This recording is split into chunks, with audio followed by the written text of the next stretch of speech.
ప్రార్థన చేసుకుందామండి. చిన్న ప్రార్థన చేసుకొని వాక్య భాగంలోనికి వెళ్ళిపోదాం. మహాపరిశుద్ధుడ సకల ఆశీర్వాదాలకు కారణభూతుడు విను మా ప్రియ పరలోకపు తండ్రి, ఇదిగో ప్రభువా నీ పిల్లలు మేము తండ్రి, ఈ సాయంకాల దినంలో ఇదిగో తండ్రి మీ యొక్క దైవ సన్నిధిలో తండ్రి గడపడానికి మీరు మాపై ఉంచినటువంటి కృపను బట్టి మీకు తండ్రి పాదాలకు తండ్రి వేలాది స్తుతుల ప్రభువా. ఇదిగో తండ్రి ఈ దినమున ప్రభువా నీ పిల్లలు తండ్రి పాటలు పాడి మిమ్మల్ని మహిమపరిచి ఉన్నారు. ఇదిగో తండ్రి ఈ సమయంలో తండ్రి వాక్యం ద్వారా మాతో మీరు మాట్లాడండి. నీ పిల్లలు మేమందరము తండ్రి నీ యొక్క వాక్యం ద్వారా నీ యొక్క దైవ సన్నిధిలో ఎదిగే భాగ్యాన్ని ప్రసాదించండి తండ్రి. ఎంతమంది అయితే తండ్రి యొక్క తండ్రి వర్తమానం వింటున్నారో వారందరూ మనుషులు మీరు మార్చండి. నీ కొరకు జీవించే భాగ్యాన్ని ప్రసాదించండి. చెబుతున్నా నాకు మీకు ఆత్మ సహాయాన్ని అనుగ్రహించి వింటున్న మీ యొక్క బిడ్డలు తండ్రి వాటిని వారి యొక్క హృదయంలో ఉంచుకొని నీ కొరకు జీవించే భాగ్యాన్ని ప్రసాదిస్తారని ఈ ప్రార్థన మీ ప్రియ కుమారుడు మా రక్షకుడైన యేసుక్రీస్తు వారి యొక్క పవిత్రమైన శ్రేష్టమైన పూజింపదగినటువంటి నామంలో అడిగి వేడుకొంచున్నాం తండ్రి, ఆమేన్. ప్రభునందు దేవుని బిడ్డలారా, దేవుడు మనకిచ్చినటువంటి సమయంలో ఒక చక్కటి విషయాన్ని మనం నేర్చుకుందాం. ప్రభునందు దేవుని బిడ్డలారా, ఒక విషయం చాలా జాగ్రత్తగా వినండి. మనిషి ఎప్పుడు ఈ లోకం నుండి వెళ్ళిపోతాడో మనిషికి తెలుసా తెలీదా? చెప్పాలి. మనిషి ఈ లోకం నుండి ఎప్పుడు వెళ్ళిపోతాడో మనిషికి తెలుసా? తెలియదు. అర్థమవుతుందా?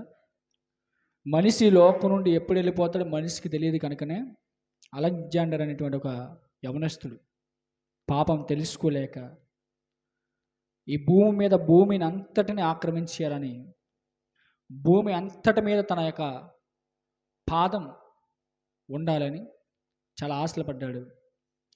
కానీ హఠాత్తుగా దోమ తెలుసు కదా కుట్టి మలేరియా జ్వరం వచ్చి పోయాడు. ప్రభునందు దేవుని బిడ్డలారా, ఎందుకు ఈ విషయం చెప్తున్నానంటే మనిషి తన జీవితంపై చాలా ఆశలు ఉంటాయి. చాలా అంటే లెక్కట్లేము. అర్థమవుతుందా? కానీ మెచ్చికి ఒకటే చెప్తాడు, ఆ తీరిన తర్వాత ఇంకో ఆశ చెప్తాడు. అలా మనిషికి ఆశలు తీరే కొలిది ఇంకా కొత్త ఆశలు పుట్టుకొని వస్తూనే ఉంటాయి.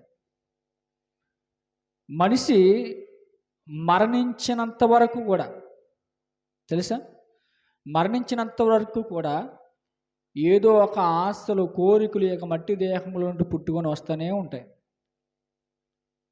కాబట్టి ఆలోచించండి, మనిషి భూమి మీద ఉన్నప్పుడు ప్రతి విషయం గురించి తరికిస్తాడు. ఆస్తుల దగ్గర కానివచ్చు, అంతస్తుల దగ్గర కానివచ్చు, ప్రతి విషయంలో కూడా తరికిస్తాడు. దేనికోసం? ఇది నాది, అవునా? ఇది నాది అనే విషయంలో ప్రతి మనిషి తరికిస్తాడు. తరికించడం అక్కడ వరకు. ఎందుకంటే మన విలేజెస్లోనే స్థలాల దగ్గర, అవునా, దొడు కొంచెం వీడు జరుపు కట్టామనుకోండి, నా చోట్లో కర్ర యత్నం పెట్టి తరికిస్తారు. వీలైతే శాటలతో బాధేసుకుంటారు, వీలైతే చీపిరి గట్లతో కూడా బాధేసుకుంటారు. అర్థమవుతుందా? అంటే తరకన అంటే ఏంటి? గొడవ. ఆ గొడవ దేని గురించి అంటే ఇది నాది, అవునా, ఇది నాది అనే విషయంలో వాకోపవాదులకి దిగుతున్నారు. వాకోపవాదులకి బాగా అర్థం చేసుకోండి. అర్థమవుతుందా? అదే విలేజ్ల్లో పెద్ద మనుషుల సమక్షంలో తేలని విషయాలు అనుకోండి, అవి ఎక్కడికి వెళ్తాయి? పోలీస్ స్టేషన్లోకి వెళ్తాయి. పోలీస్ స్టేషన్ నుండి కోర్టుకి వెళ్ళిపోతాయి.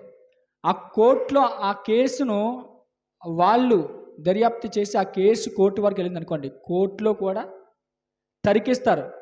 యువతల పక్షం వారు ఒక లాయర్ని పెట్టుకుంటారు, అవతల పక్షం వారు ఒక లాయర్ని పెట్టుకుంటారు. ఇద్దరు కూడా తరికించుకుంటారు. దేని గురించి తరకని కూడా? ఆస్తి గురించి కానివచ్చు, అంతస్తు గురించి కానివచ్చు, లేదంటే దేని గురించి అయినా కానివచ్చు. ఇది నాదండి, అవునా, ఇది నాదండి. ఈ తర్కణలు అన్నీ మనం చూస్తూ ఉంటే, ఈ తర్కణలన్నీ మనం ఆలోచన చేస్తూ ఉంటే ఏంటి, భూమి మీద మనిషి అన్నవాడు తనది అన్నది ఏది కూడా వదలడు. అర్థమవుతుందా మీకు? భూమి మీద తనది అన్నది ఏది కూడా వదలడు. వదులుతాడా? గీసం వస్తుందా? లేదు కదా. ఓకే, భూమి మీద తనది అనేది ఏది కూడా వదలడండి. మనిషి నైజంగా అది కాదు, వదలడు. అది పెద్ద మనుషుల సమక్షంలోనే పెట్టుకుంటాడు, లేదంటే పోలీస్ స్టేషన్ కన్నా వెళ్తాడు, లేదంటే కోర్టు వరకు అన్నా వెళ్తాడు. అర్థమవుతుందా? ఇప్పుడు బైబిల్ గ్రంథంలో ఒక విషయం చూద్దాం. యోధా రాసిన పత్రిక చూడండి. యోధా రాసిన పత్రిక 1వ అధ్యాయం 9వ వచనం ఒకసారి చూడండి. యోధా రాసిన పత్రిక, యేసు క్రీస్తు ప్రభుల వారు తమ్ముడైనటువంటి యోధ రాసినటువంటి పత్రిక 1వ అధ్యాయం 9వ వచనం ఒకసారి చూడండి. అక్కడ ఒక చక్కటి మాట రాయబడి ఉంది. అయితే ప్రధాన దూత అయిన మెకాయిలు అపవాదితో వాదించుచు మోషే యొక్క శరీరమును గూర్చి తరికించినప్పుడు, అబ్బా మీకు అర్థమైందా అక్క? విను, అర్థమైందా? ఇక్కడ వాక్యం ఏంటి అని అంటే చెబుతున్నాడు, చాలా జాగ్రత్తగా వినండి. మన ఆత్మీయ జీవితానికి అవసరమైనటువంటి మాటలు ఇవి. అయితే ప్రధాన దూత అయిన మెకాయేలు, ఏ దూతమే? దూతలలో ప్రధాన దూత. చాలా జాగ్రత్తగా ఆలోచించండి. దూతలలో ప్రధాన దూత అంటే దేవుని పక్షాన ఉన్న దూతలలో ఆ దూతల సైన్యం అంతటికి ఈమె అధిపతి, ప్రధానమైనది. ఈ ప్రధానమైన దూత అంట దేవుని పక్షాము నుండి ఎవరితో వాదిస్తుందంట? అపవాదిగాడితో వాదిస్తుందంట. అపవాదిగాడితో గొడవ పెట్టుకుందంట. అపవాదిగాడితో తరికిస్తుందంట. దేని గురించి ఇంతకీ? దేని గురించి అండి? మోసే శరీరమును గురించి ఏమి చేస్తుందంట? తరికిస్తుందంట. మనం కూడా తరికిస్తున్నామా, తరికించట్లేదా భూమి మీద? అవునా? ముంత 4 రోజులు బట్టి కనిపించలేదు అనుకోండి, 5వ రోజు ఈదులోకి వచ్చింది అనుకోండి, ఈ ముంత నాది. అర్థమవుతుందా? ఈ ముంత నాది, 4 రోజులు పెట్టి ఎదుక్కుంటున్నాను. ఆఫ్టర్ ఆల్ ముంత దగ్గర మనం తరికింతాం. ఆ ముంత నాది అన్న వెంటనే ఇవ్వకపోతే జిత్తులట్టుగా కూడా సాగేస్తాం. అవునా? అవునే కదా. అంటే భూమి మీద ఒక వస్తువు నాది అనే విషయంలో దక్కించుకోవడానికి మనుషులు ఎంతవరకైనా వెళ్తారా, వెళ్ళరా? వెళ్తారు. అర్థమవుతుందా మీకు? ఇక్కడ ప్రధాన దూత అయినటువంటి మెకాయిల్ అంటే అపవాదిగాడితో వాదిస్తుందంట. దేని గురించి? మోసే యొక్క శరీరమును గురించి తరికిస్తుందంట. ఇంతకీ మోసే యొక్క శరీరము అని అంటే ఏంటి? అది చెప్పాలి. శరీరం అంటే ఏంటి? శవమా? శవం గురించి తరికిస్తున్నాడా? ఏంటి? ఒకవేళ శవం గురించే తరికించుకుంటున్నారు అని ఒకవేళ మనం అనుకుంటే, శవం గురించే తరికించుకుంటున్నారండి, మోసే గారు చనిపోయారు కదా, ఏంటి మోసే గారు ఏమంటే శవం గురించే తరికించుకుంటున్నారని ఒకవేళ అనుకుంటే, మోసే గారు ఎక్కడ చనిపోయాడో ఒకసారి మనం ఆలోచించేద్దాం. ఏమండి? చూడండి బైబిల్ గ్రంథంలో. ఒకవేళ శవం గురించే తరికించుకుంటున్నాడండి అని ఒకవేళ మనం అనుకుంటే, ద్వితీయోపదేశకాండం, ఎందుకంటే మోసే శరీరం గురించి తరకని అన్నాడు కదా అక్కడ. ఒకవేళ శవం గురించి తరికించుకుంటున్నారనుకుంటే ద్వితీయోపదేశకాండం చూద్దాం ఒకసారి. 34వ అధ్యాయం, ద్వితీయోపదేశకాండం 34వ అధ్యాయం 5వ వచనం ఒకసారి చూడండి. యెహోవా సేవకుడైన మోసే యెహోవా మాట చెప్పున మోయాబు దేశములో మృతునందును. దేవుడు మాట చెప్పన ఎక్కడ చచ్చిపోయాడు మోసే? మోయాబు దేశంలో చచ్చిపోయాడు. చాలామంది సేవకులు చేస్తున్న ప్రసంగాలు ఏంటంటే, మోసే గారు చనిపోయినప్పుడు ఆ శవం ఏదైతే ఉందో అది నాకంటే నాకు, లేదు నాకంటే నాకు అని వాదించుకుంటున్నారండి ప్రధాన దూత అయిన మెకాయేలును అపవాది అని చెప్పారు. అర్థమవుతుందా మీకు? అసలు ఒక వ్యక్తి శవం గురించి ఎవరైనా వాదించుకుంటారా? తరికించుకుంటారా? తరికించుకోరు, వాదించుకోరు. అర్థమవుతుందా? ఎందుకని? ఫర్ ఎగ్జాంపుల్ మనమే ఆలోచన చేద్దాం. అవునా? మనమే ఆలోచన చేద్దాం. ఇప్పుడు 70 ఏళ్ళు వచ్చినటువంటి ఒక ముసలావిడ చనిపోయింది. ఇప్పుడు ఈ శవం నాకిచ్చి నాకిచ్చి నాకిచ్చి అని కూతుర్లు వచ్చి అక్కడ వాదించుకుంటారా? శవం ఇచ్చి అని వాదించుకోరు. ఆ శవంలో ఉన్న బంగారం ఏదైతే ఉందో అది నాకు ఇచ్చి అని వాదించుకుంటారు. అర్థమవుతుందా మీకు? అంటే శవాన్ని గురించి ఎందుకు వాదించుకోరు? శవం ఎవరికి పనికి రాదు కనుకనే ఎక్కడికి దీన్ని సాగనంపుతారు? శ్మశానానికి సాగనంపడానికి పెట్టి సిద్ధం చేస్తారు, వస్త్రాలు సిద్ధం చేస్తారు, నీళ్లు సిద్ధం చేస్తారు, దానికి సంబంధించినవి అన్నీ కూడా సిద్ధం చేస్తారు. ఎక్కడికి సిద్ధపాటు? శ్మశానానికి సాగనంపాలి శవాన్ని. అర్థమవుతుందా? శ్మశానానికి సాగనంపాలన్న ఉద్దేశంతోనే ఏం చేస్తారు? సిద్ధపాటు కార్యక్రమాలన్నీ చేస్తారు. పెట్టొచ్చిందా అని అడుగుతారు క్రైస్తవ్యంలో అయితే. అదే హైందవ్యంలో అయితే రే కట్టినోడు వచ్చాడా అని అడుగుతారు. ఆ కట్టి శుభ్రంగా కట్టాలి, కట్టి మీద పొరిండి పెట్టాలి, తీసుకొని వెళ్ళాలి. అర్థమవుతుందా? దాన్ని పాడే అంటారు. అలాగే ఒక మనిషి చనిపోయిన తర్వాత తదుపరి చేసే కార్యక్రమాలు ఏంటంటే ఇంట్లో ఉంచుకునే కార్యక్రమాలు చేయరు వాళ్ళు. ఎందుకు చేయరు అని అంటే అది ఎవ్వడికి అవసరం లేదు కనుకనే. ఆ శవం ఒక రోజు కానీ 2 రోజులు ఉంటే డీకంపోజ్ వచ్చి స్మెల్ వచ్చేస్తున్న ఉద్దేశంతోనే దాన్ని త్వరగా ఎక్కడి నుండి, ఊరిలో నుండి బయటికి పంపించాలి. మీకు అర్థమవుతుందా? అంటే ఊరిలోని కూడా ఉంచడానికి ఇష్టపడరు. ఒక రోజు 2 రోజులు అయిపోయిందని అన్నారు అనుకోండి, అయితే ఊరిలో ఉంచకండి, ఊరు అవతల ఏం చేసుకోండి, టెంట్ కట్టుకొని టెంట్లో పెట్టుకొని అంటారు. అర్థమవుతుందా? అంటే శవం అనేది ఎవరికి అవసరం ఉండదండి. ఎవరికి అవసరం ఉండదు కనుకునే దాన్ని ఏం చేస్తారంటే ఊరు బయట డేరాలు వేసి ఆ డేరాలో ఉంచుతారు. ఒక 2-3 రోజులు టైం పడుతుందంటే, లేదంటే ఇమ్మీడియట్గా ఎక్కడికి తీసుకొని వెళ్తారు? శ్మశాన వాకిట్లోకి తీసుకొని వెళ్ళి శ్మశాన దెబ్బల్లో కప్పెట్టేస్తారు, లేదంటే కాల్చేస్తారు. అర్థమవుతుందా? మరి ఇక్కడ శవం గురించి తరగించుకుంటున్నారు వీళ్ళు. ఏమండి, మనుషులుగా మనకే అవసరం లేనటువంటి, మనుషులుగా మనకే ఉపయోగపడలేనటువంటి శవము దేవదూతకి, ప్రధాన దూతకి, మెకాయిలకి అవసరమా? పోనీ అపవాది గారికి అవసరమా? అవసరం లేదండి. అర్థమవుతుందా? మరి ఎప్పుడు అవసరం? బ్రతికున్నప్పుడే అవసరం. అర్థమవుతుందా?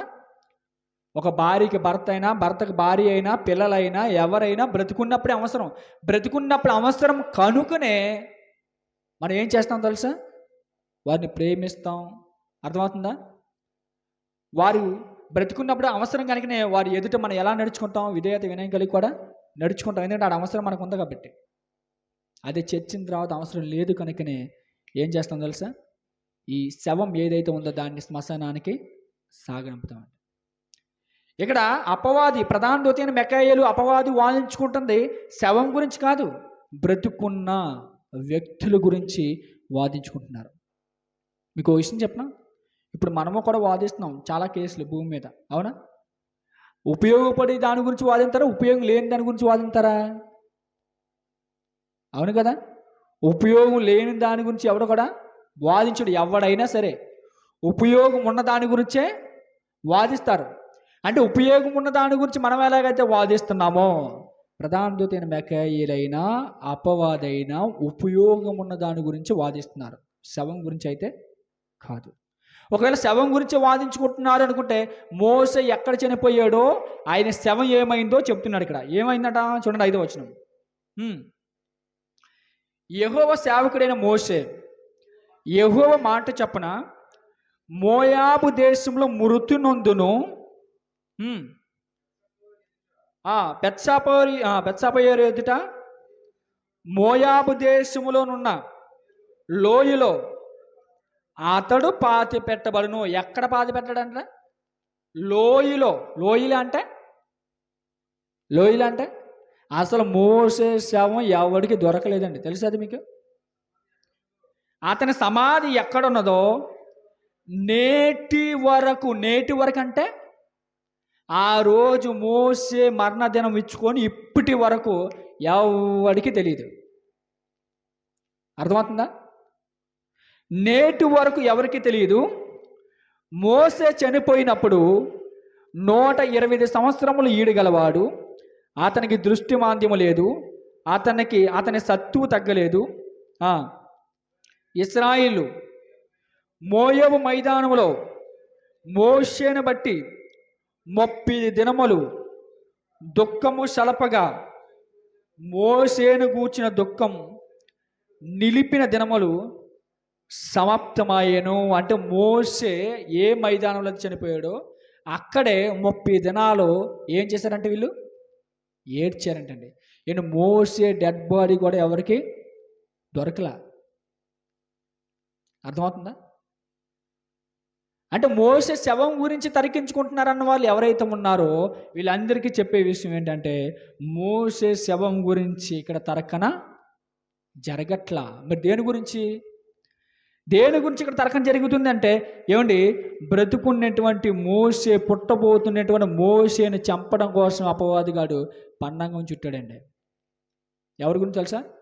పుట్టబోతున్న మోసేని చంపాలనేటువంటి ఆలోచనలు చేస్తున్నాడు. ఎలా ఆలోచనలు చేస్తున్నాడు తెలుసా? చూడండి ఎలా ఆలోచనలు చేస్తున్నాడో మనం చూడగలిగితే. ఏమండి, నిర్గమాకాండం 1వ అధ్యాయం, నిర్గమాకాండం 1వ అధ్యాయం 14 వచ్చిన ఒకసారి చూడండి.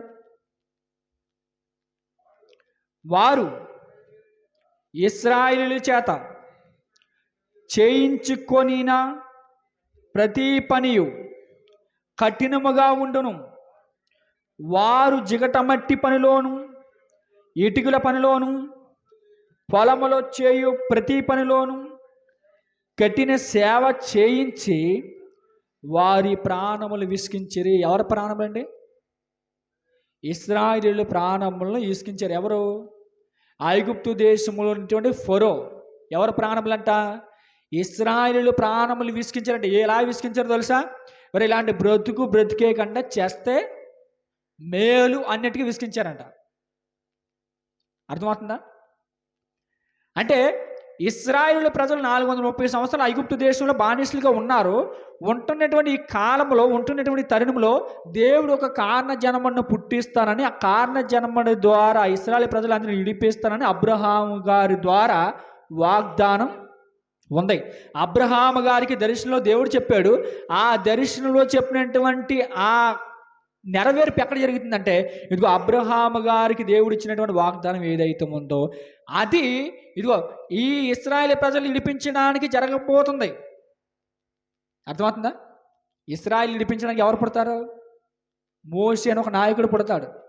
ఈ మోషే అనే నాయకుడి ద్వారా ఇశ్రాయేలు ప్రజలందరినీ కూడా విడిపించుకొని తీసుకొని వెళ్ళిపోతాడు. ఎక్కడికి? పాలు తేనెలు పారే పాలస్తీనా దేశానికి తీసుకొని వెళ్ళిపోతాడు. తీసుకొని వెళ్ళిపోతాడనేటువంటి విషయము, పుడతాడనేటువంటి విషయము ఎవరు తెలిసింది తెలుసా? అపవాదిగాడికి తెలిసింది. అపవాదిగాడికి తెలిసిన తర్వాత అపవాదిగాడు అక్కడ ఉన్నటువంటి ఫరోను ఆహ్వానించి ఫరో ద్వారా ఏం చేస్తున్నాడు తెలుసా? చిన్ననాటి నుండి మోసేని చంపించడానికి శతవిధాలుగా కుట్ర చేస్తున్నాడు, ప్రయత్నం చేస్తున్నాడు.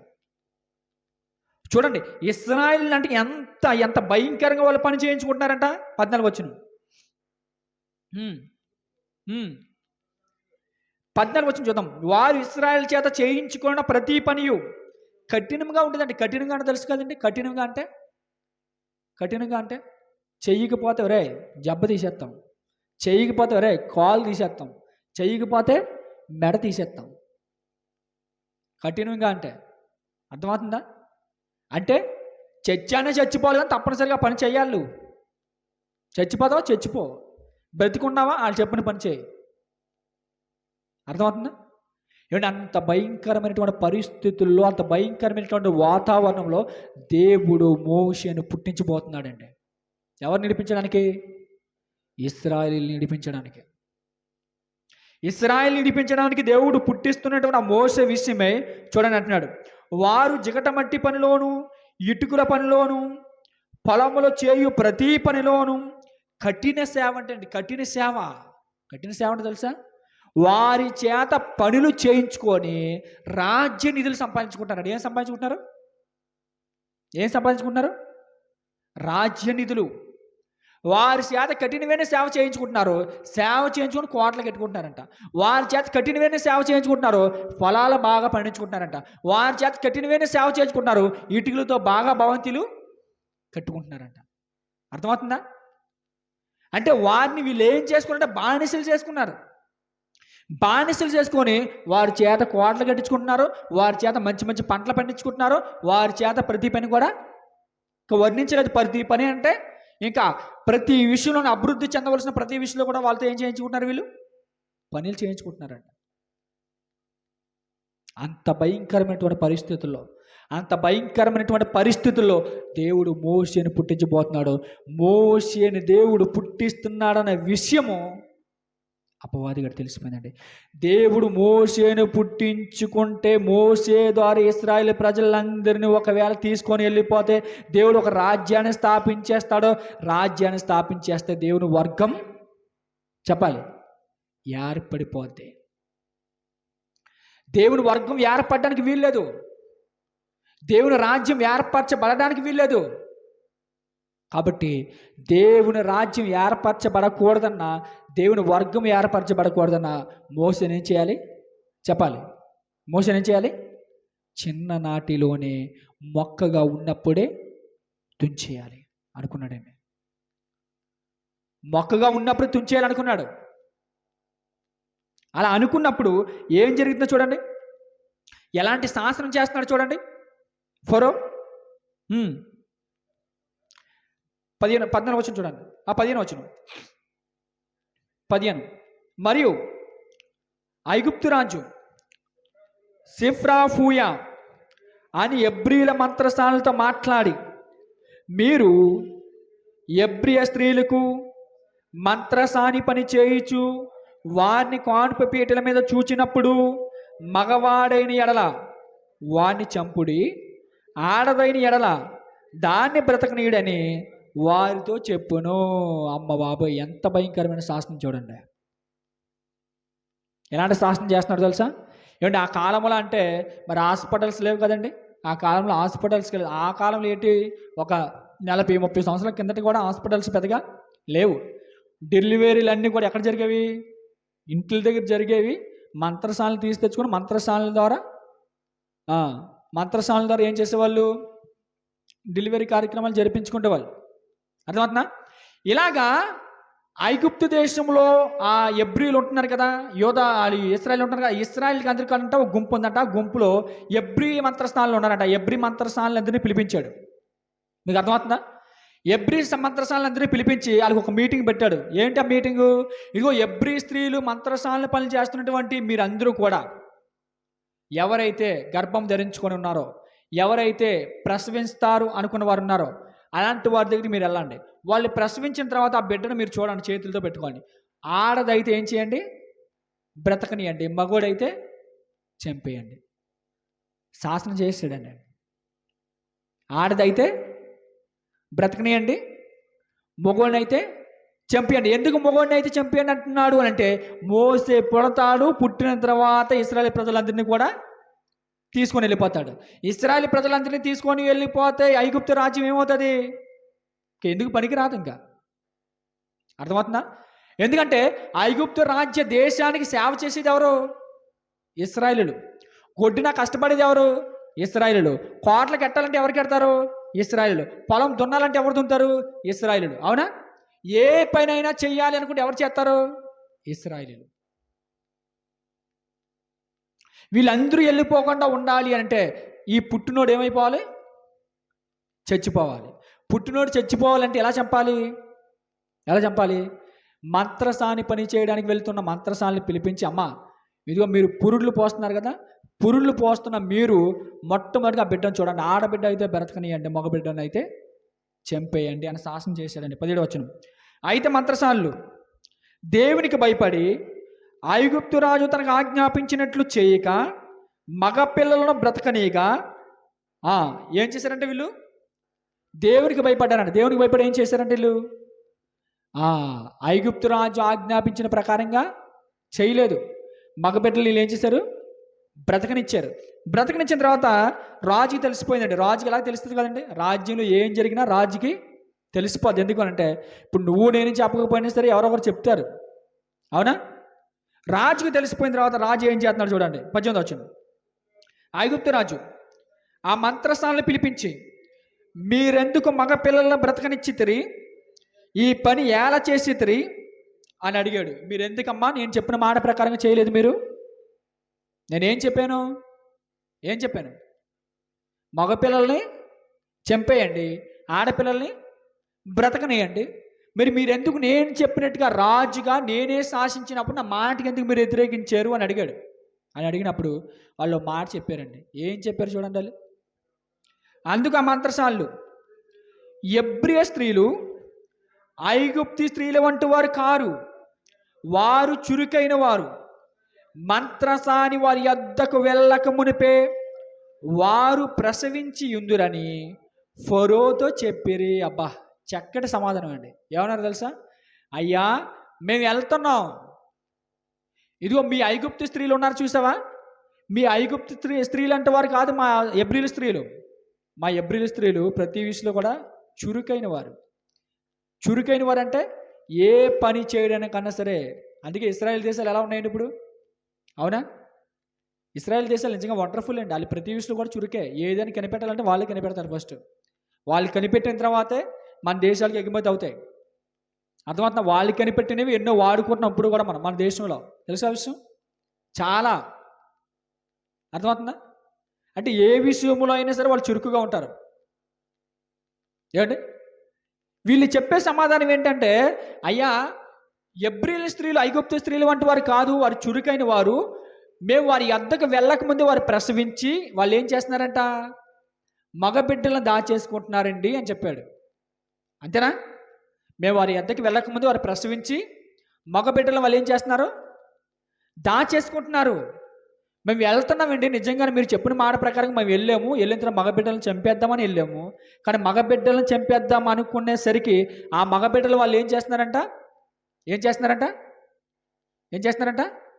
దాచేసుకుంటారండి. ఏమండి, ఈ పాఠంలో మన జీవితాలు ముడిపడి ఉన్నాయండి ఖచ్చితంగా. ఎందుకంటే ప్రతి మనిషిని కూడా దేవుడు కాపాడతాడండి చిన్ననాటి నుండి ఇప్పుడు వరకు. మోషేని ఎలా కాపాడుతున్నాడో గుర్తుపెట్టుకోండి.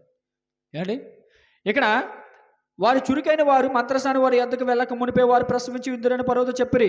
ఫరో చేస్తున్నాడు, ఆయన ఎలాంటి నా శాసనం చేస్తున్నాడు. దేవుడు ఆ మంత్రసానికి మేలు చేసిను, ఆ జనులు విస్తరించి మిక్కిలి ప్రబలను. వాళ్ళు రోజు రోజుకి ఏమైపోతున్నారంట? విస్తరిస్తున్నారంట. అంటే ఎక్కువైపోతున్నారు జనాలు. ఎవరు? ఇశ్రాయేలీయులు.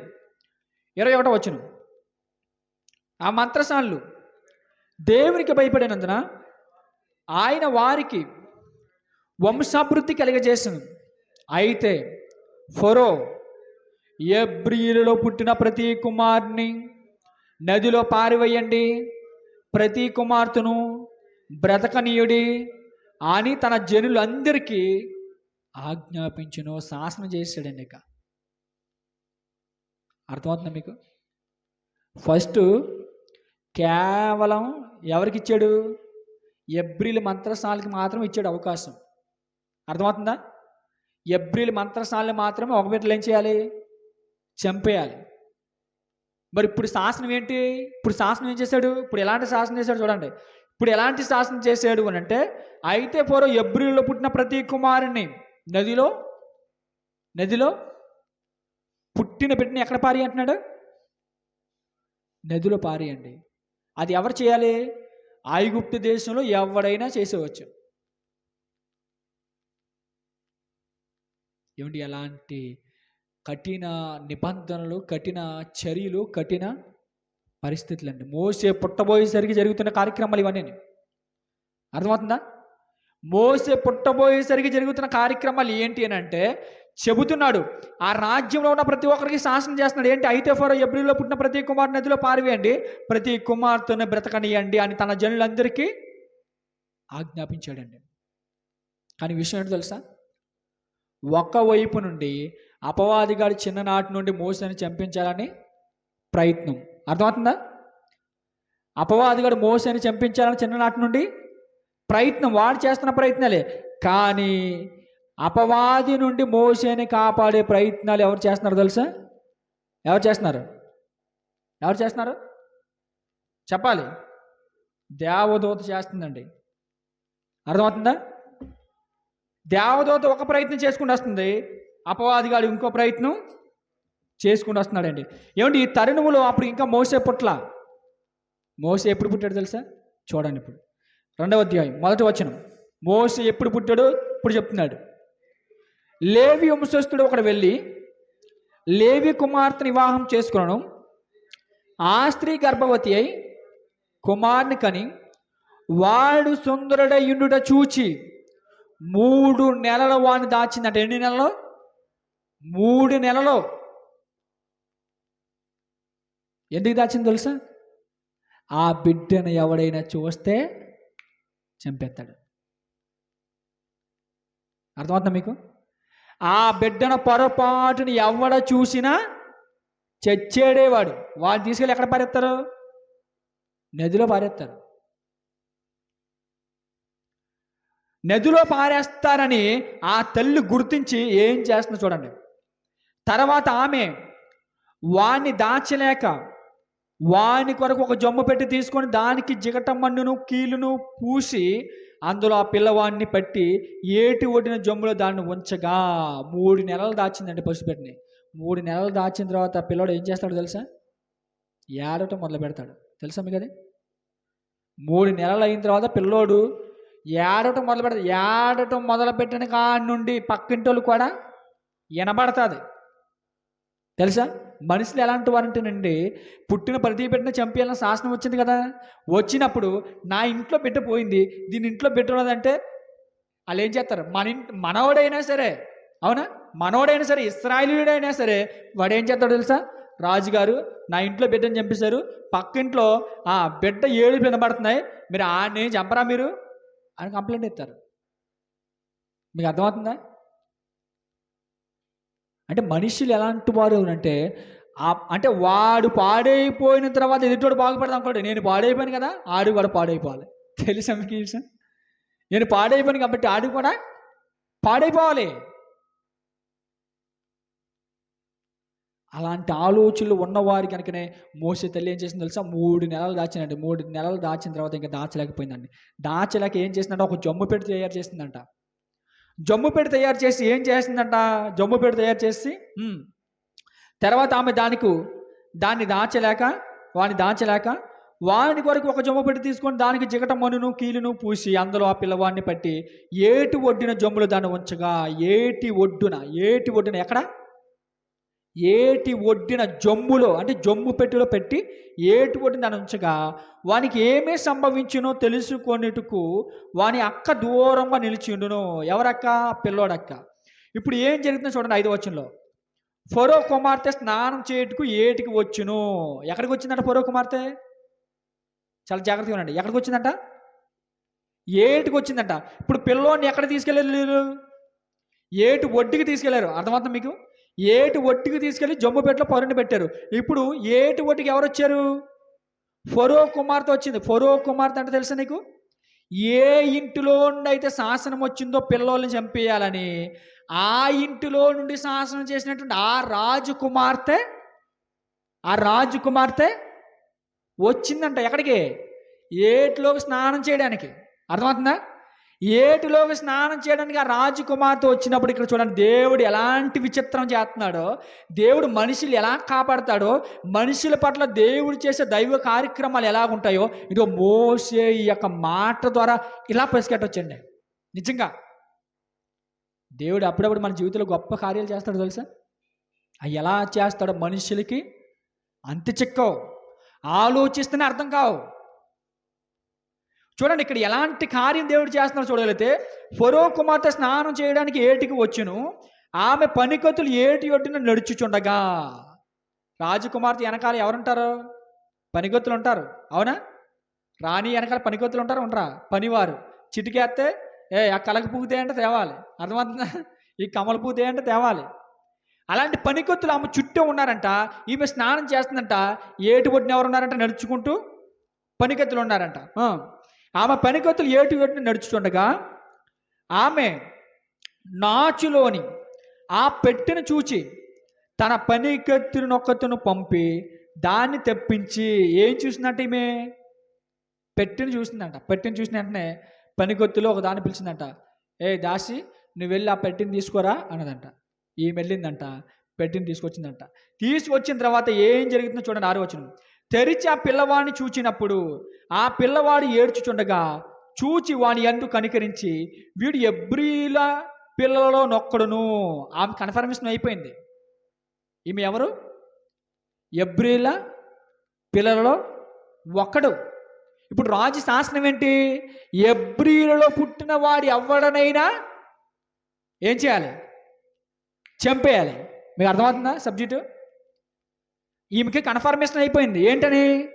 ఎబ్రీల్లో పుట్టిన పిల్లోడే ఈ పిల్లోడు, ఐగుప్తు పిల్లోడు అయితే కాదు. ఎబ్రీల్లో పుట్టిన పిల్లోడు అని తెలిసినప్పుడు ఇవి ఏం చేయాలి చెప్పండి? ఒక రాజకుమార్తెగా ఏం చేయాలి? నదిలో పారేయాలా, పారేయకూడదా? పారేయాలా. ఎందుకంటే వాళ్ళ నాన్నే చేశాడు శాసనం, వాళ్ళ నాన్నే ఆజ్ఞాపించాడు ప్రజలందరికీ.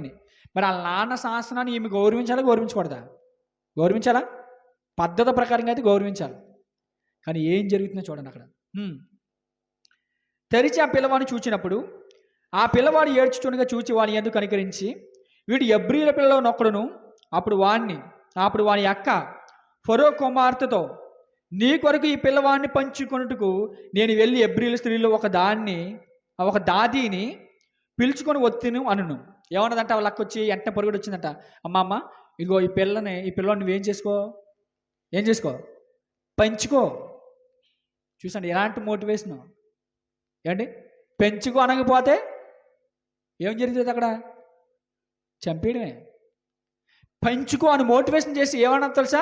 నేను ఒక దాది అంటే తెలుసు కదండి. దాది అంటే పిల్లోడికి పాలిచ్చి పంచుతుంది. ఎవరి కొరకు?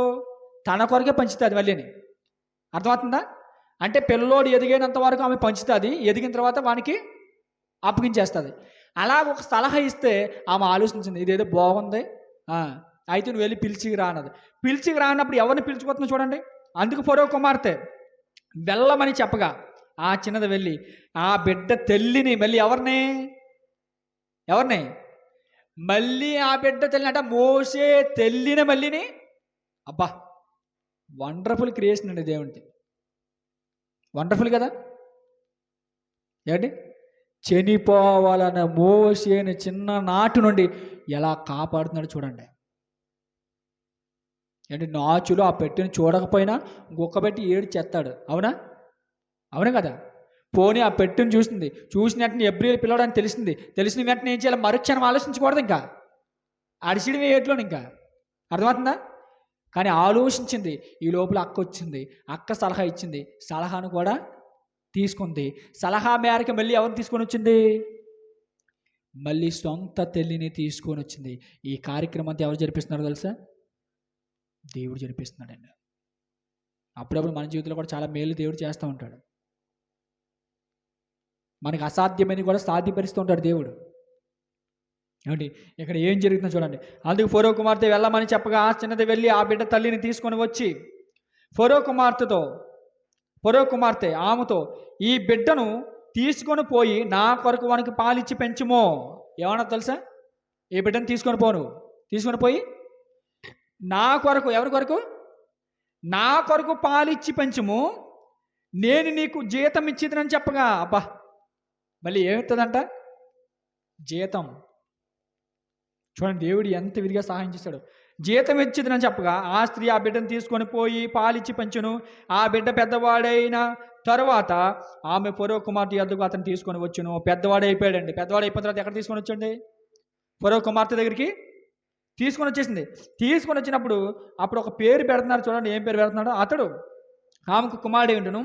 ఆమె నీటిలో నుండి ఇతను తీసుకొని అని చెప్పి అతనికి మోసే అనే పేరు. ఏం పేరు పెట్టాడంట? ఏం పేరు? మోసే అని పేరు పెట్టారంట. మోసే అనే పేరు ఎవరు పెట్టారు తెలుసా? ఎవరు పెట్టారు? ఫరో కుమార్తె పెట్టింది. మోసే అనే పేరు నామకరణం ఫరో కుమార్తె చేసింది. ఏంటి? పెద్దవాడు అయిపోయాడండి. పెద్దవాడు అయిపోయిన టైం అవుతుందా? ఎంత టైం చూడు సార్. 8:35 8:35 అంటే ఒక 15 నిమిషాలు ఉంది. ఏంటి? మోసే పెద్దవాడు అయిపోయినప్పుడు ఏం జరుగుతుందో చూడండి. మోసే పెద్దవాడు అయిపోయినప్పుడు ఏం జరుగుతుందో ఇప్పుడు మనం చూడగలిగితే ఏంటి? అపోస్తలుల కార్యములు 7వ అధ్యాయం ఒకసారి చూడండి. మోసే పెద్దవాడు అయిపోయాడు. ఎలా పెద్దవాడు అయిపోయాడు? ఫరో కుమార్తె కుమారుడిగా పెద్దవాడు అయిపోయాడు. పెద్దవాడు అయిపోయినప్పుడు ఏం జరుగుతుందో ఒకసారి మనం చూడగలిగితే అపోస్తలుల కార్యములు 7వ అధ్యాయం 22వ వచనం ఒకసారి చూడండి. మోసే పెద్దవాడైపోయి ఏం చేస్తున్నాడు ఒకసారి మనం చూడగలిగితే, మోసే సకల విద్యలను అభ్యసింపజేసి మాటల యందును కార్యముల యందును ప్రావీణ్యుడయుండును. మోసే మోసే మోసే ఏం చేస్తున్నాడంటే సకల విద్యలను అభ్యసించి, అంటే సకల విద్యలు అంటే తెలుసా, సకల విద్యలు అన్న మీనింగ్ తెలుసా? సకల విద్యలు అని అంటే ఆ తరములో అక్కడ భూమి మీద ఆ ప్రదేశంలో ఉన్నటువంటి విద్యలు ఎన్నైతే ఉన్నాయో అన్నీ తెలిసినవాడు. పనాలది నాకు తెలియదు అన్నవాడు కాదు. తెలుసా? సకల విద్యలు అని అంటే సకల విద్యలు నేర్చుకున్నాడంట. ఎలా నేర్చుకున్నాడు ఏంటి? ఒక విషయం మీకు తెలుసా? సకల విద్యలు ఎవరు నేర్చుకోవాలి చెప్పండి? ఎవరు నేర్చుకోవాలి? రాజు నేర్చుకోవాలి. యుద్ధం చేసేవాడు నేర్చుకోవాలి. ఎవరా? ఏంటి సకల విద్యలు నేర్చుకోవాలంటే ఎక్కడికి వెళ్ళాలి? ఎక్కడికి వెళ్ళాలి? రాజ్య మందిరంలోకి వెళ్తానే సకల విద్యలు నేర్చుకోగలుగుతాడు. అంటే ఇన్ని ఫెసిలిటీస్లు కానివచ్చు, ఇంత కంఫర్ట్ కానివచ్చు ఎవరు ఇచ్చాడు తెలుసా? దేవుడు ఇచ్చాడు మోసేకు. ఏమండి? మోసే సకల విద్యలను అభ్యసింపజేసి ఆ మాటలు యందును కార్యములు యందును ప్రావీణుడై ఉండును. ఏటి విషయంలో ఎందు? మాట్లాడే విషయంలో కూడా చక్కగా మాట్లాడతాడంట. కార్యములు అంటే పని చేసే విషయంలో కూడా చక్కగా చేస్తాడంట. అర్థమవుతుందా? మోసే సకల విద్యలు ఎన్ని సంవత్సరాలు నేర్చుకున్నాడంట? చూడండి, కిందకు వచ్చేసరికి ఎన్ని సంవత్సరాలు నేర్చుకున్నాడంట? అతనికి 40 ఏళ్ల నిండి వచ్చినప్పుడు ఇశ్రాయేలీయులైన తన సహోదరులు చూడవలనన్న బుద్ధి పుట్టెను. అతనికి ఎన్ని సంవత్సరాలు? 40 సంవత్సరాల్లో సకల విద్యలు నేర్చుకున్నాడంట. సకల విద్యలు నేర్చుకున్న తర్వాత దేవుడు ప్రత్యక్షమై ఒక మాట అన్నాడు. ఏమన్నాడు తెలుసా? మోసే, నువ్వు పుట్టింది భూమి మీద సకల విద్యలు నేర్చుకోవడానికి కాదు, కానీ నువ్వు ఇశ్రాయేలీయులు అనేటువంటి ఆ ప్రజలను రక్షించడానికి నువ్వు పుట్టేవు అని దేవుడు చెప్పాడండి. ఏం చెప్పాడు? మోసే దేనికి పుట్టాడండి? సకల విద్యలను అభ్యసింపజేయడానిక? దేనికి పుట్టాడు? దేవుని ప్రజలను విడిపించడానికి పుట్టాడు. ఆ సంకల్పం మోసేకి తెలియలా. నేను రాజకుమారునేమో, రాజకుమార్తె కొడుకునేమో నేను సకల విద్యలను అభ్యసింపజేయాలి, వీళ్ళు నేను ఏలాలి అనుకుంటున్నాడు. కానీ దేవుడు ప్రత్యక్షమై నీ జన్మకు కారణం ఉంది, నువ్వు కారణ జన్ముడివి, నువ్వు మామూలు జన్మ నీది కాదు, నీ జన్మకు కారణం ఉంది, ఇది నువ్వు ఇశ్రాయేలు ప్రజలను నడిపించడానికి నువ్వు పుట్టేవు అని చెప్పినప్పుడు మన ఊళ్ళో ఒక స్పందన కలిగిందండి. ఏంటి ఆ స్పందన? చూడండి అంటున్నాడు. ఏమంటున్నాడు? 23వ వచనం. అతనికి 40 ఏళ్ల నిండి వచ్చినప్పుడు ఇశ్రాయేలీయులైన తన సహోదరులను చూడవాలని బుద్ధి పుట్టును. అంటే ఇశ్రాయేలీయులు తన సహోదరులు అనుకోలా అప్పటి వరకు. అర్థమవుతుందా? ఇశ్రాయేలీయుల కోసం నేను పుట్టాను, ఇశ్రాయేలుని నడిపించాలి అని బుద్ధి పుట్టిందంట. ఎప్పుడు? 47 సంవత్సరాలు వచ్చిన తర్వాత.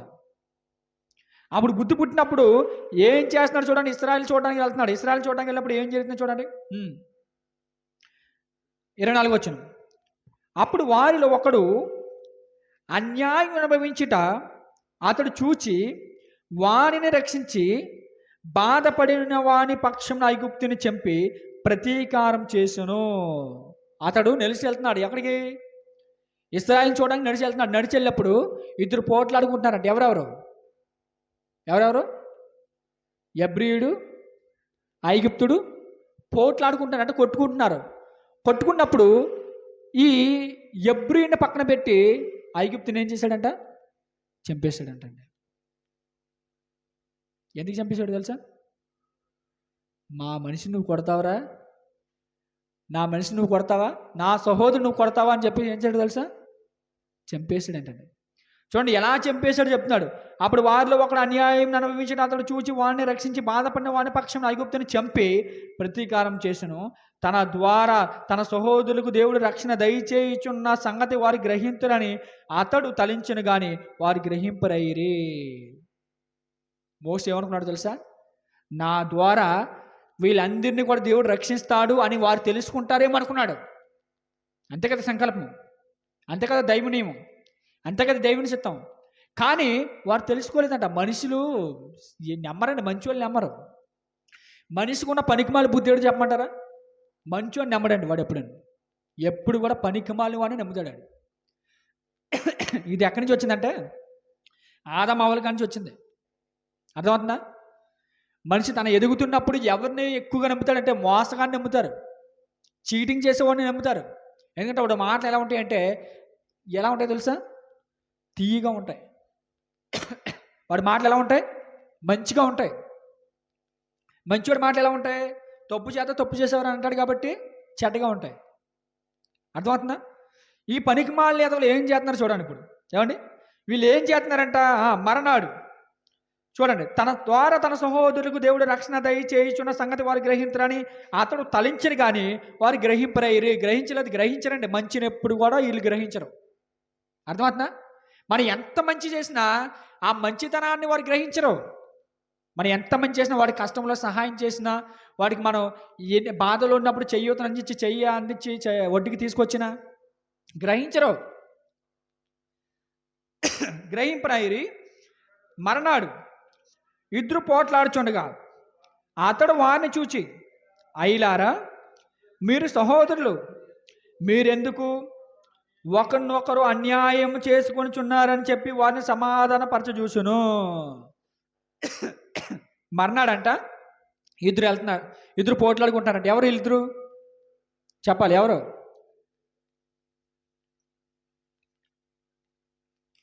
వీళ్ళిద్దరు ఎవరు? ఎబ్రీలు. అర్థమవుతుందా? ఇంతకుముందు ఎబ్రీయుడు ఐగుప్తుడు కొట్టుకున్నారు. ఎబ్రీయుడు ఐగుప్తుడు కొట్టుకున్నప్పుడు ఎబ్రీయుడిని పక్కన పెట్టి ఐగుప్తుని చంపేశాడు. ఇప్పుడు ఎవరు కొట్టుకుంటున్నారంట? ఇద్దరు ఎబ్రీయులే, అంటే ఇద్దరు ఒక ఇంట్లో వాళ్ళే. మన మాట వరుస ఇద్దరు ఒక ఇంట్లో వాళ్ళే కొట్టుకుంటున్నారంట. ఇద్దరు ఒక ఇంట్లో వాళ్ళు కొట్టుకుంటే ఇతను ఏమంటున్నాడంట? వెళ్ళి ఏమంటున్నాడంట? అయ్యలారా, మీరు సహోదరులురా, మీరు ఇద్దరు అన్న తమ్ముళ్ళురా, మీ ఇద్దరు ఒక ఇంటి వారురా, మీరు ఎందుకురా కొట్టుకుంటున్నారు అని అడుగుతున్నాడండి. మీరు ఎందుకు ఒకరినొకరు అన్యాయం చేసుకుంటున్నారని చెప్పి వారిని సమాధానపరచి చూచును. వాళ్ళు ఏమంటాడంటే, అయ్యా, మీరు సహోదరులు, మీరు అన్న తమ్ముళ్ళు, మీరు ఇద్దరు ఒక ఇంటి వారు, మీరు ఎందుకు కొట్టుకుంటున్నారని సమాధానపరుస్తున్నాడంట. అర్థమవుతుందా? సమాధానపరిస్తే అందులో ఒకడు ఏమంటున్నాడు చూడండి. ఏమంటున్నాడు? ఆయనను తన పొరుగువానికి అన్యాయం చేసిన వాడు మా మీద అధికారినిగాను తీర్పరిగాను నేను నియమించిన వాడు ఎవడు? వీడు అడుగుతున్న ప్రశ్న చూడండి. వీడు ఏమడిగాడు తెలుసా? ఏమైనా మోసి ఏమైనా చెడ్డ చెప్పాడండి? ఏమైనా చెడ్డ చెప్పాడా? ఇప్పుడు ఉదాహరణకి ఒకటండి, ఇప్పుడు గోపి నేను ఉన్నాం, ఓకేనా? గోపి నేను ఉన్నాం, మా ఇద్దరు కొట్టుకుంటున్నాం అనుకోండి. మా ఇద్దరు కొట్టుకున్నప్పుడు ఇప్పుడు శ్రీకాంత్ వచ్చి మధ్యలో సమాధానపరిచాడు అనుకోండి. సమాధానపరిచినప్పుడు మనం ఏం చేయాలి? మా మంచి గురించి చెప్తున్నాడు. ఇద్దరు కొట్టుకుంటే ఏమవుతాం? కొంతసేపటికి ఏమైపోతాం? కొంతసేపు కొట్టుకొని అలసిపోయి చచ్చిపోతాం, మాట వరుస చెప్పాలంటే. అంతేనా?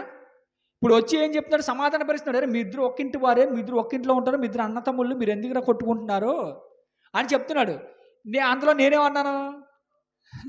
నువ్వెవడరా మాకు చెప్పడానికి అన్నాను. అర్థమవుతుందా? నువ్వెవడరా మాకు చెప్పడం అంటే నేను ఎలాంటి ఉన్నప్పుడు బుద్ధి జ్ఞానం లేని ఉన్నాను కదా, అర్థం అక్కడ. అంతేనా? అంటే ఇప్పుడు వీళ్ళని బట్టి మోసే ఏం చేశాడో తెలుసండి అక్కడ. చూడండి, ఏం చేశాడో మనం ఆలోచన చేయగలిగితే, ఆయనను తన పొరుగువానికి అన్యాయం చేసిన వాడు మా మీద అధికారిని కానీ తీర్పుని కానీ నేను నియమించిన వాడు ఎవడో? మా కొట్టుకొని చెత్తం కానీ మమ్మల్ని ఇడిపించడానికి వచ్చింది నేను ఎవడరా ఇడిపించమన్నాడు అంటున్నాడు. చూసారా? అప్పుడప్పుడు కొట్టుకుంటారండి తాగిపోతారు రోడ్ల మీద. అర్థమవుతుందా? పాపం కొట్టుకుంటే దెబ్బలు తగిలి హాస్పిటల్ పాలైపోతారని ఇడిపిస్తాం. వెళ్ళి వదలరా, వదులు, వేసేస్తాను చూసేస్తాను అంటే డాడీ. చూసేస్తావు తర్వాత నీ పెట్టిలో డబ్బులు కూడా చూసేస్తాడు హాస్పిటల్లో ఉన్న డాక్టర్. అవునా? అప్పుడు వారికి డబ్బులు పాపం చెక్కులు దాచుకొని ఉంటావు, అదే బయటికి తీయాలి. అవునా? అంతే కదండి. మోస ఏం చేశాడండి? మోస చేసిన నేరం ఏముందండి?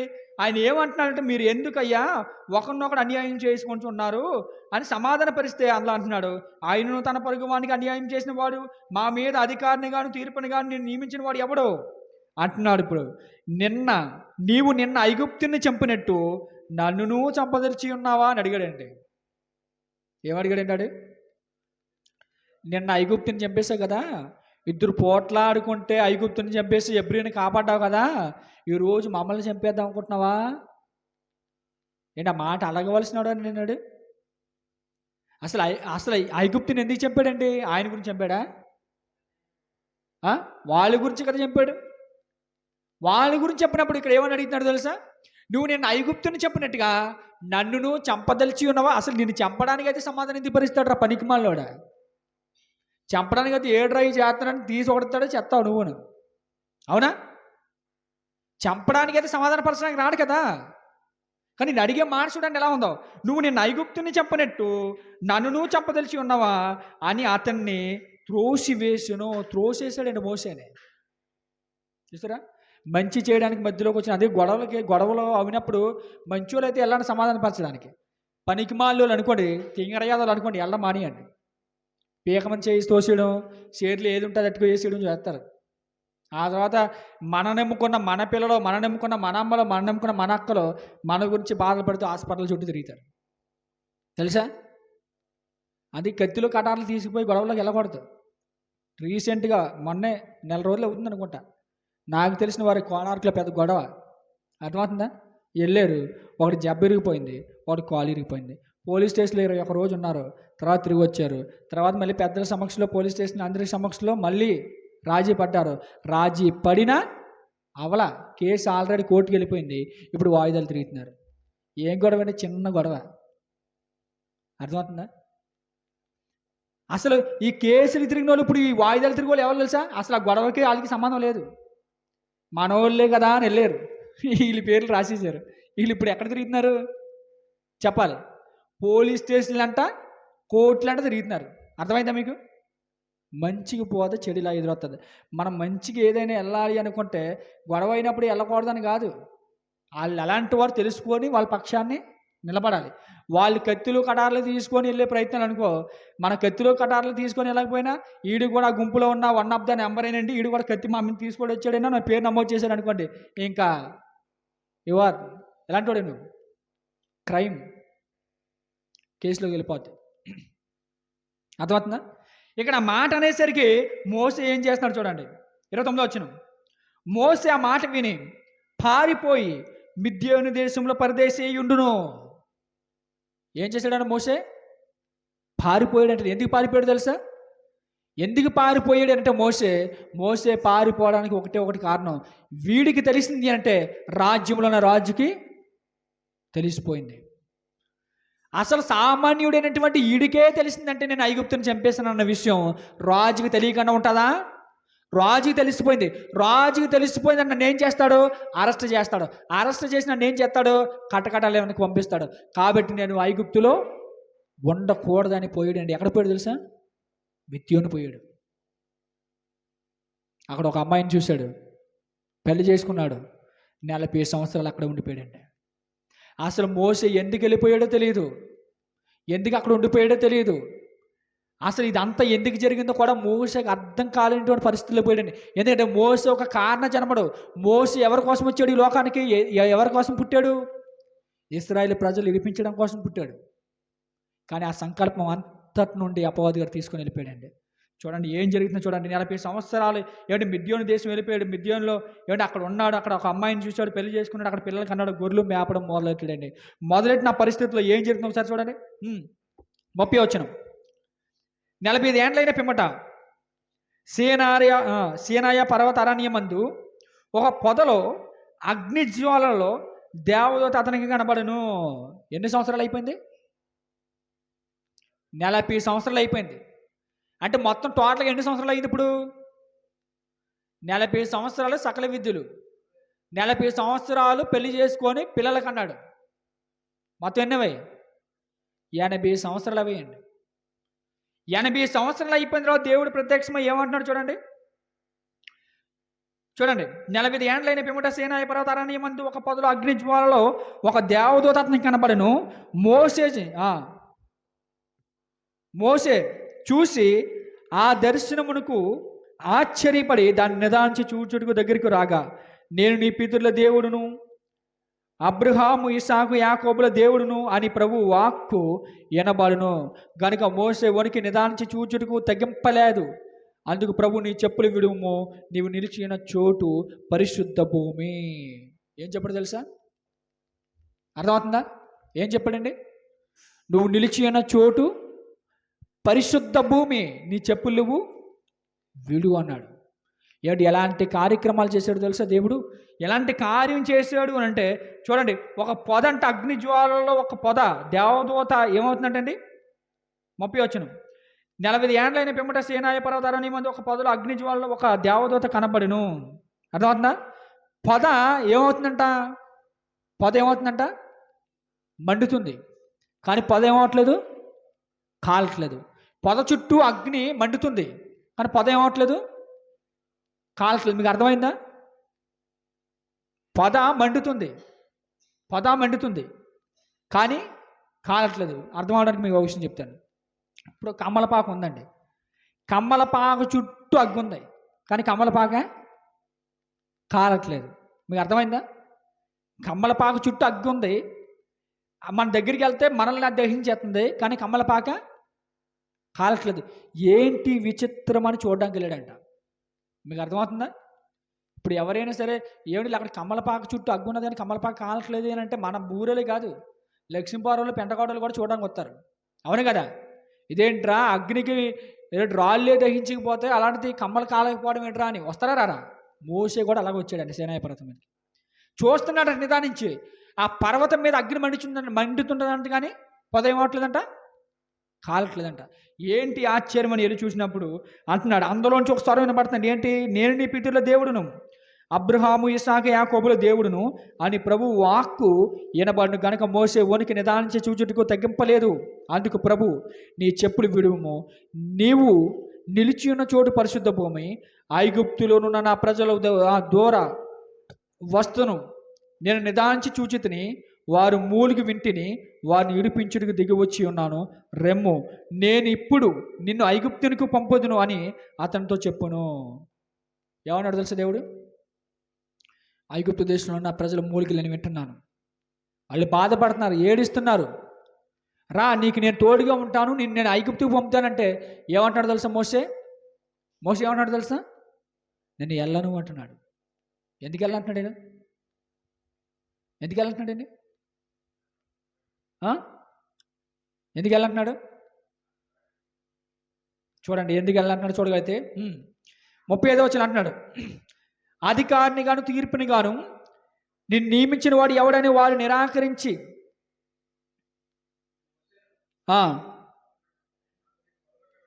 ఈ మోసేను అతనికి పొదలో కనబడిన దేవదూత ద్వారా దేవుడు అధికారిని గాను ఈ మోసేని గాను నియమించి పంపును. అతడు ఐగుప్తులోను ఎర్ర సముద్రములోను 40 ఏండ్ల అరణ్యములోను మహత్యకారమును సూచక క్రియలు చేసి వారిని తోడుకొని వచ్చును. ఏడు దేవుడు మాట ప్రకారంగా వెళ్ళాడండి. అర్థమవుతుందా? దేవుడు మాట ప్రకారంగా వెళ్ళి ఏం చేశాడంట? దేవుడు మాట ప్రకారంగా వెళ్ళి వారిని ఏం చేశాడంట? రక్షించాడు. 40 సంవత్సరాలు ఎక్కడికి నడిపించాడు తెలుసా? ఎర్ర సముద్రములో నుండి ఎర్ర సముద్రంలో పాయలు చేసి దేవుని మాటలను మనస్కరించి ఎక్కడికి నడిపించాడు తెలుసా? ఎక్కడికి నడిపించాడు? పాలు తేనెలు పారే పాలస్తీనా దేశానికి నడిపించాడండి. 40 సంవత్సరాలు కష్టపడి దేవుడి మాటను గౌరవించి ఎక్కడికి నడిపించాడు? ఎవరికి నడిపించాడు? పాలస్తీనా దేశానికి నడిపించాడు. ఇప్పుడు ఒక విషయం మీరు చాలా జాగ్రత్తగానండి. ఇప్పుడు మోసే శరీరం గూర్చిన తరక్కన అని ఒకవేళ మనం అనుకుంటే, బాగా ఆలోచించండి, మోసే శరీరం గూర్చిన తరక్కన అని ఒకవేళ మనం అనుకుంటే ఇది మోసే గారి కాలంలోనే చెప్పాలి, రాయపడాలి. కానీ క్రొత్త నిబంధన ద్వారా రాయబడి మనకి దేవుడు ఈరోజు చూపిస్తున్నాడు అంటే, ఒకనాడు మోసే శరీరం గురించి ఎలాంటి తరకన అయితే జరిగిందో ఇప్పుడు సర్వమానవాళి మీద కూడా అదే తరకన జరుగుతుందా లేదా? మోసే శరీరం మీద జరుగుతున్న ఈ తరకనలో మోసే దేవుని గెలిపించాడు, దేవుని ప్రతినిధిగా ఉన్నాడు, దేవుని గెలిపించి దేవుణ్ణి ఏం చేశాడు తెలుసా? గణపరిచాడు. ఇప్పుడు మన శరీరం మీద కూడా జరుగుతుంది ఈ తరకన. జరుగుతుందా లేదా? ప్రతి శరీరం మీద ఈ తర్కం జరుగుతుందండి. ఇప్పుడు ఎవరిని గెలిపించాలండి చెప్పండి? మోసేలాగా మనం కూడా దేవుని గెలిపించాలా, గెలిపించకూడదా? మోసేలాగా మనం కూడా దేవుని గెలిపించాలి. యోబు శరీరం మీద తర్కం జరిగింది, యోబు దేవుని గెలిపించాడు, మోసే దేవుని గెలిపించాడు, పౌలు దేవుని గెలిపించాడు. ఏంటి? అపోస్తులందరూ కూడా వారి శరీరం మీద తర్కంలో జరిగినప్పుడు శరీరానుసారంగా బ్రతకలా. వాళ్ళు ఏం చేశారు తెలుసా? దేవుని గెలిపించారు, శరీరాన్ని విడిచిపెట్టారు. ఇప్పుడు మన మీద కూడా ఇదే తర్కన జరుగుతుంది. ఇప్పుడు ఈ తర్కన విషయమై మనం ఏం చేయాలి తెలుసా? శరీర సంబంధమైనటువంటి విషయాల్ని పక్కన పెట్టి ఆత్మ సంబంధమైన విషయాలతో దేవుని గలిపించి దేవుని మహిమపరచాలి. అలా మహిమపరుస్తారని ఆశిస్తున్న దేవుని మాటలు ముగిస్తున్నాను. కొండలు మూసుకున్నట్లయితే ప్రార్థన చేసుకునే కార్యక్రమాన్ని ముగించుకుందాం. మహాపరిశుద్ధుడ, సకల ఆశీర్వాదాలకు కారణభూతుడు మా ప్రియ పరలోక తండ్రి, ఇదిగో ప్రభువా నీ పిల్లల మీద మేమందరం తండ్రి మీకు అనాది సంకల్పంలో ఒక భాగంగా ఇదిగో తండ్రి మోసే శరీరం గురించి జరిగినటువంటి తరకని మా శరీరముల మీద కూడా జరుగుతుందని ఇదిగో తండ్రి మీ యొక్క లేఖన భాగం మాకు సెలవిస్తున్న ప్రభావ. ఇదిగో తండ్రి మా శరీరముల మీద జరుగుతున్న ఈ తరకని విషయమే ఇదిగో ప్రభావ మేము అపవాది గడికి చోటు ఇవ్వకుండా ఇదిగో తండ్రి పవిత్రమైన నీ యొక్క సంకల్పంలో ఒక భాగంగా ఉండడానికి మీ కృపను మాకు అనుగ్రహిస్తారని ఇదిగో తండ్రి మేము కూడా అపవాది గడివాడి యొక్క తండ్రి దుష్ట శక్తులను తండ్రి ఎదిరించి నీ కొరకు పవిత్రమైన జీవితాన్ని కలిగి జీవించాలని ఇదిగో తను తగిన శక్తిని ఆరోగ్యాన్ని మాకు అనుగ్రహించండి. నీ కొరకు జీవించే భాగ్యాన్ని శక్తిని మాకు ప్రసాదిస్తారని ఈ ప్రార్థన మీ ప్రియకుమారు మా రక్షకుడైన యేసుక్రీస్తు వారి యొక్క పవిత్రమైన శ్రేష్టమైన పూజంతైనటువంటి నామములో అడిగేది కొంచెం తండ్రి ఆమేన్. మన తండ్రి అయిన దేవుని ప్రేమ కుమారుడైన యేసుక్రీస్తు వారి కృపయు పరిశుద్ధాత్మ సహవాసం సకల పరిశుద్ధులకు మనకు సదాకాలం తోడే ఉండను గాక. ఆమేన్. అందరికీ వందనాలండి. God bless you and all. Thank you and all. మరెన్నో వీడియోస్ కోసం మా ఛానల్ని సబ్స్క్రైబ్ చేసి ఏ ఒక్క వీడియోని మిస్ కాకుండా చూడాలంటే పక్కనే ఉన్న బెల్ ఐకాన్ని యాక్టివేట్ చేసుకోండి.